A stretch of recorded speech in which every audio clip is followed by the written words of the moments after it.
Question number 10।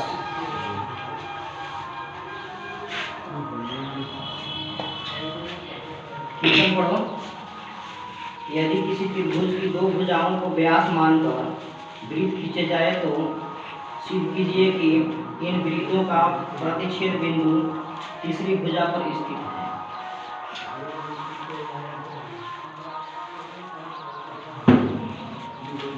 पहले question को लिख लिया जाए।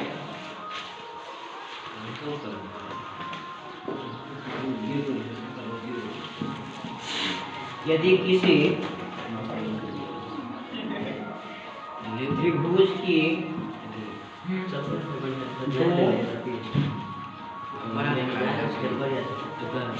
भुजाओं को व्यास मानकर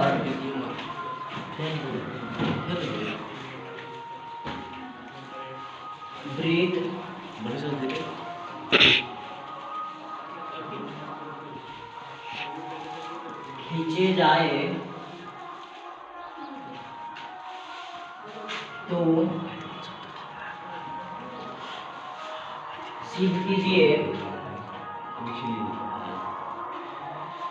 सिद्ध कीजिए कि इन वृत्तों की प्रतिच्छेद बिंदु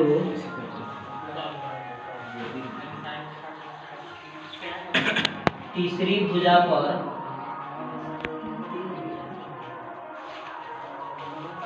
स्थित है। ठीक है जी।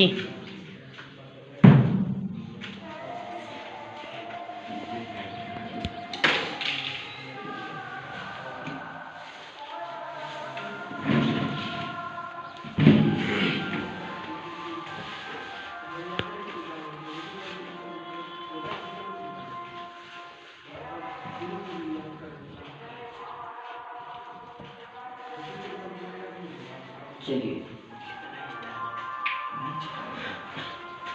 यहाँ दिया है कि एबीसी एक त्रिभुज है। एसी एवं बीसी को व्यास मानकर दो वृत्त खींचा गया है। रचना कर लेंगे कि सी से एम को मिलाया तो एसी और यहाँ से बीसी दो वृत्त हैं। क्या है? दो वृत्त हैं।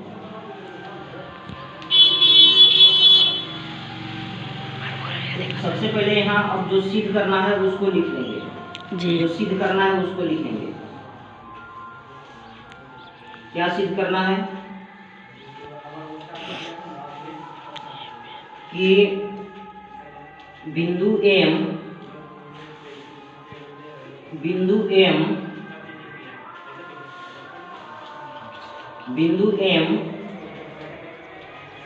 ए बी पर स्थित है। क्या सिद्ध करना है? बिंदु एम ए बी पर स्थित है। कहाँ स्थित है? ए बी पर स्थित है। ठीक है जी। तो कहने का मतलब मेरा ये है कि बिंदु एम को हम समपाती सिद्ध कर देंगे ना। यदि हम समपाती सिद्ध कर देंगे तो हम कह सकते हैं कि बिंदु एम जो है ए बी रेखाखंड पर स्थित है। ठीक है, तो समपाती सिद्ध करने के लिए अर्थात सिद्ध करेंगे या अर्थात क्या सिद्ध करना होगा हम कि बिंदु एम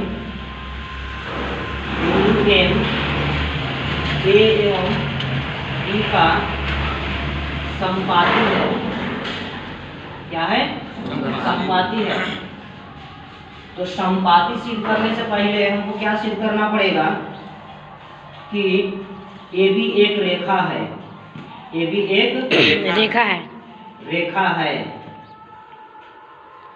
ठीक है जी। जब ए बी एक रेखा है, इस चीज को हम सिद्ध कर देंगे तो हम कह सकते हैं कि बिंदु एम जो है बिंदु एम ए एवं बी का समपाती है। ठीक है जी। और जब समपाती सिद्ध हो जाएगा तो हम कह सकते हैं कि बिंदु एम जो है ए बी पर स्थित है। ठीक है, इस तरह से हम सिद्ध करेंगे। तो सबसे पहले यहाँ देखेंगे प्रमाण लिखेंगे कि AC AC तथा BC वृत्त का व्यास है। क्या है? व्यास है। समझ में आ रहा है? चलिए, AC तथा BC वृत्त का व्यास है। कोई दिक्कत है? नहीं। चलिए, AC तथा BC वृत्त का व्यास है। यहाँ व्यास सिद्ध कर, यहाँ व्यास लिख दिए। ये क्या है? दिया है, क्वेश्चन में दिया है ना। यहाँ पढ़िए, यदि किसी त्रिभुज की दो भुजाओं को व्यास मानकर, त्रिभुज की दो भुजाओं को व्यास मानकर, दो भुजा को व्यास मान लिए हैं और वृत्त खींच दिए हैं, और यहाँ भी BC को व्यास मान लिए हैं और वृत्त खींच दिए हैं। ठीक है? कहीं से कोई दिक्कत है? नहीं। चलिए, अब यहाँ लिखेंगे कि कोण AMC अर्धवृत्त का कोण है। क्या है? AMC यहाँ अर्धवृत्त का कोण है। क्या है? ये अर्धवृत्त पर बन रहा है। कहाँ बन रहा है? अर्धवृत्त पर बन रहा है। अर्धवृत्त का कोण है।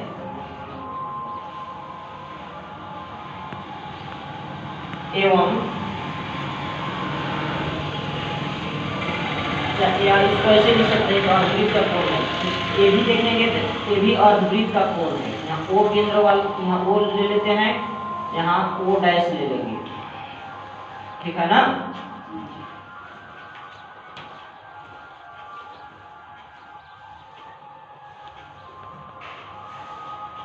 इसी प्रकार कोण BMC क्या हो जाएगा? कोण BMC, कोण BMC अर्धवृत्त का कोण है। अर्धवृत्त का कोण है ना? तो यहाँ लिखेंगे प्रमेय समझ में आ रहा है? जी। दिक्कत नहीं। एक प्रमेय हम लोग पढ़े हैं, जानते हैं क्या पढ़े हैं? कि अर्धवृत्त, ये कहीं अर्धवृत्त का कोण 90 डिग्री होता है। कितना होता है? 90 डिग्री का। अर्धवृत्त का कोण 90 डिग्री होता है।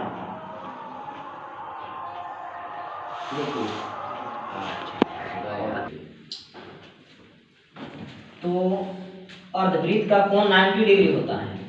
क्या होता है? 90 डिग्री। यहाँ है कि कोण AMC अर्धवृत्त का कोण है। जी। यहाँ अर्धवृत्त का कोण है ना, ऐसे। यहाँ देखिए, यहाँ से ऐसे ऐसे ऐसे, यहाँ फिगर बनाकर अलग देखिए, ऐसे बनाए। मान लीजिए ये केंद्र से होकर गया, ये व्यास है। कोई भी बिंदु पर यहाँ जब लेंगे या कहीं भी आप ले लीजिए अर्धवृत्त पर बिंदु, ऐसे मिलाएंगे तो ये 90 डिग्री का कोण बनेगा। कितना बनेगा? 90 डिग्री का। 90 डिग्री। तो ठीक इसी प्रकार की आकृति इसमें, तो यहाँ भी 90 डिग्री बनेंगे, यहाँ भी 90 डिग्री बनेंगे। यहाँ से ये अर्धवृत्त हो गया, और यहाँ से जो लाइन जा रहे हैं ऐसे, यहाँ 90 डिग्री का कोण बनाएंगे। अब ये जीवा से मिलकर, ठीक ना? यहाँ से ये जीवा और ये जीवा दोनों मिलकर जो है 90 डिग्री कोण बनाएंगे। चलिए, क्या लिखेंगे? इसलिए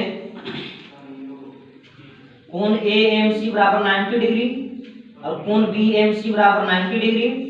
तो अगर समीकरण 1 और 2 माना जाए, तो समीकरण 1 और 2 से देखा जाए तो दोनों कोण बराबर हैं। कोण AMC बराबर कोण BMC है ना? जी। तो जब दोनों कोण बराबर है तो ये दोनों के जोड़ रहे हैं तो 180 डिग्री आ रहे हैं। क्या रहे हैं? क्योंकि ये भी 90 डिग्री है, ये भी 90 डिग्री है, तो दोनों के जोड़ के 180 डिग्री। तो कहने का मतलब जो है ना, यहाँ से ये सीधा लाइन देखा जाता है 180 डिग्री का है। क्या है? 180 डिग्री। 180 डिग्री है। तो जब 180 डिग्री है तो यहाँ कह सकते हैं कि एक बिंदु M जो है ना, प्रतिच्छेद बिंदु M, प्रतिच्छेद बिंदु M है ना जी। अब यहाँ लिख सकते हैं कि M, रचना में लिखेंगे कि M दोनों वृत्त का प्रतिच्छेद बिंदु है। एम दोनों वृत्त का प्रतिच्छेद बिंदु है। तो ये दोनों कोण मिलकर कितना हो रहे हैं? 180 डिग्री। तो जब 180 डिग्री है तो कोई रेखा पर 180 डिग्री कोण बनता है ना जी। रेखा पर कोणों की माप कितना होता है? 180 डिग्री। जैसे कोई यहाँ ऐसे रेखा खींच दिए, ऐसे खींच दिए, दोनों में कोण 1 और 2 को जोड़ेंगे तो कितना बनेगा? 180 डिग्री तो बनेगा। लेकिन बात यहाँ ये है, ये दोनों 90-90 हो रहे हैं कि नहीं? ठीक है ना जी। और 90-90 हो रहा है तो यहाँ जो है तो रेखा बन रहा है कि नहीं बन रहा है? बिंदु M पर रेखा बन रहा है कि नहीं? तो जब बिंदु M पर बन जाएगा, 180 डिग्री हो जाएगा, तो कह सकते हैं कि भाई ये बिंदु M AB पर स्थित है। समझ में आया? जी।